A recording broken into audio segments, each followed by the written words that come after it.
now time for us to present to you WEFM's Midday News, coming to you with the kind compliments of Court St. Vincent Limited. This month, we're rolling out the red carpet for you with a loan from Quartz Ready Cash. As part of our Customer Appreciation Month, we're giving you a chance to win a brand new 65-inch TV. It's easy. Just apply for any Ready Cash loan of $3,500 and above, and you could be the lucky winner. Imagine catching your favorite shows on a screen that's bigger and better than ever. This incredible offer is only available through September. Visit your nearest Quartz or Quartz Ready Cash location today or apply online at www.quartz.com. Don't miss out on your chance to upgrade your entertainment and experience with Quartz Ready Cash. We are ready when you are. Terms and conditions apply.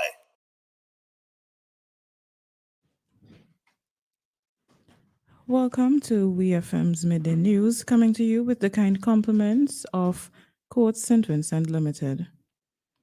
On the local scene, major United States airline JetBlue will make its inaugural flight to St. Vincent and the Grenadines on October 9th. This was announced by Minister of Tourism Carlos James at a press conference held at the NIS conference room on Wednesday.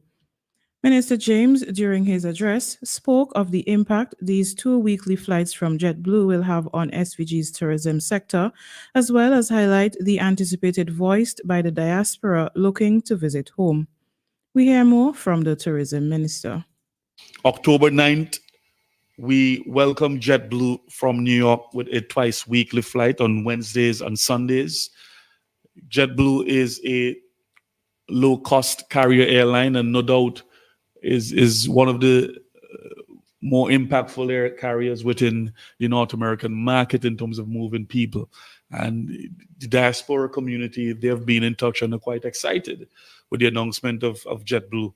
We are also thrilled with JetBlue coming to St. Vincent and the Grenadines on October 9th. That was the Minister of Tourism, Carlos James.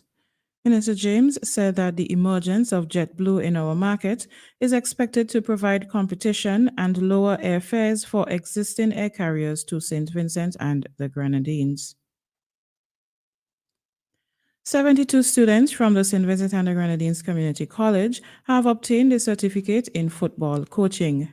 The students, who are from the second and third cohorts of the SVGCC's Applied Associate Degree in Sports Sciences program, successfully completed the St. Vincent and the Grenadines Football Federation D Licensed Football Coaching Certificate. The coaching course, which is part of a broader initiative aimed at equipping students with both academic qualifications and sports-related certifications, is also in sports sciences. Throughout the 2-year program, students engage in various courses designed to provide them with practical skills and credentials that enhance their career prospects upon graduation. The SVGCC says that it remains committed to developing well-rounded sporting professionals, ensuring that graduates are well prepared to pursue diverse opportunities in the sports industry. The Paget Farm Primary School on Beckway will reopen fully on Monday, 30th of September. Deputy Director of Grenadines Affairs, Carlos Williams, said the anticipation among students, staff, and the wider community is intense as the school prepares to welcome its full cohort. Williams said despite challenges such as ongoing rains, Williams said despite challenges such as ongoing rains, contractors have successfully collaborated to complete the temporary structure within a short time frame, ensuring the school is safe and ready for this academic term. Final touches are currently underway to ensure the school's readiness, and the school is expected to be fully operational on Monday. In news of the region, the Caribbean Tourism Organization, the CTO, is set to host a virtual forum on World Tourism Day 2024. The forum takes place on Friday, 27th of September 2024, from 9 to 11 a.m. and will be held under the theme Resilience and Renewal, Building a Peaceful Future, aligning with the United Nations Tourism's global theme of tourism and peace. The CTO says that the forum aims to unite industry leaders, academic experts, and regional as well as international development partners to explore tourism's role in promoting peace, understanding, and sustainable development in the Caribbean. The forum is expected to hear from various stakeholders in the tourism industry, including the youth, exploring how tourism can aid in peace building and crisis recovery. The Caribbean Tourism Organization, the CTO, with headquarters in Barbados, is the Caribbean's tourism development agency, comprising membership of the region's finest countries and territories, including Dutch, English, and French speaking, as well as a range of private sector allied members. The CTO's vision is to position the Caribbean as the most desirable year-round warm weather destination, and its purpose is leading sustainable tourism, one sea, one voice, one Caribbean. The Global Alliance Against Fusarium Tropical Race 4 has received support from the World Bank, one of the most important sources of project funding in developing countries. The Alliance's executive committee engaged in wide-ranging discussions with delegates from the World Bank and the International Finance Corporation, IFC, in a working meeting that also included members of producer associations, companies representing the entire banana chain, researchers, and senior officials from the Inter-American Institute for Cooperation on Agriculture, the IICA. Executive Secretary of the Alliance, Gabriel Rodriguez, said there is every possibility that the World Bank will be supporting their work, and it is now a question of deciding the form that the support should take.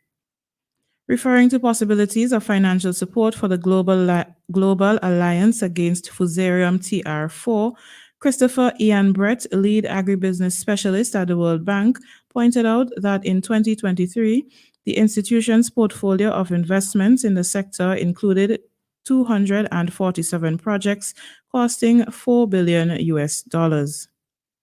The tropical race 4 TR4 strain of the Fusarium fungus, which causes a disease for which no treatment currently exists, poses the biggest threat in more than half a century to a crop that is especially important for vulnerable populations who obtain up to a quarter of their daily calorie intake from bananas.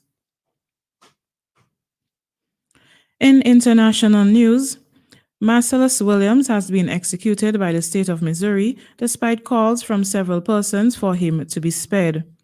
Williams was convicted in 2001 of killing Felicia Gale, a former newspaper reporter found stabbed to death in her home in 1998.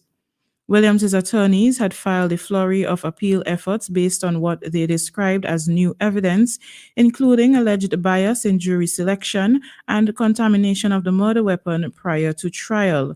The victim's family had also asked that Williams be spared death. We hope this gives finality to a case that's languished for decades, re-victimizing Miss Gale's family for decades, Governor Mike Parson said in a statement read by Trevor Foley, director of the Missouri Department of Corrections. No juror, no judge has ever found Williams' innocence claim to be credible. 2 decades of judicial proceedings and more than 15 judicial hearings upheld his guilty conviction. Thus, the order of execution has been carried out, he continued. Meanwhile, Williams's attorney, Larry Kump, said while he would readily admit to the wrongs he had done throughout his life, he never wavered in asserting his innocence of the crime for which he was put to death tonight, adding, although we are devastated and in disbelief over what the state has done to an innocent man, we are comforted that he left this world in peace. In a statement posted on X, the National Association for the Advancement of Colored People, the NAACP, said Missouri lynched another innocent Black man. Governor Parson had the responsibility to save this innocent life, and he didn't. We will hold Governor Parson accountable. When DNA evidence proves innocence, capital punishment is not justice, it is murder. The U.S. Supreme Court's action took place a day after Missouri's Supreme Court and governor refused to grant a stay of execution. Williams was executed by lethal injection on Tuesday, the 24th of September at the state prison in Bonne Terre. And finally, in sports, The national female netball team, Vincy Jewels, has secured another victory in the ECCB International Netball Series.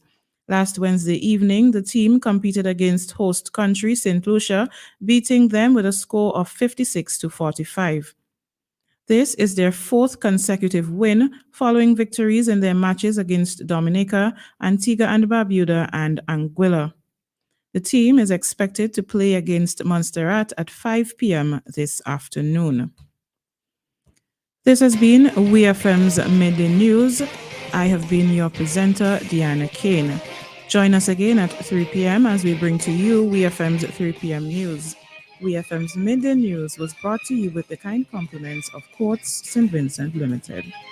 It's a sale and incredible deals happen fast. So for 2 days only, Friday 20th and Saturday 21st September, dive into the ultimate sale at Quartz. Up to 50% off selective items. Come grab these unbeatable deals. Don't wait, this sale is great. And for 2 days only, September 20th and 21st.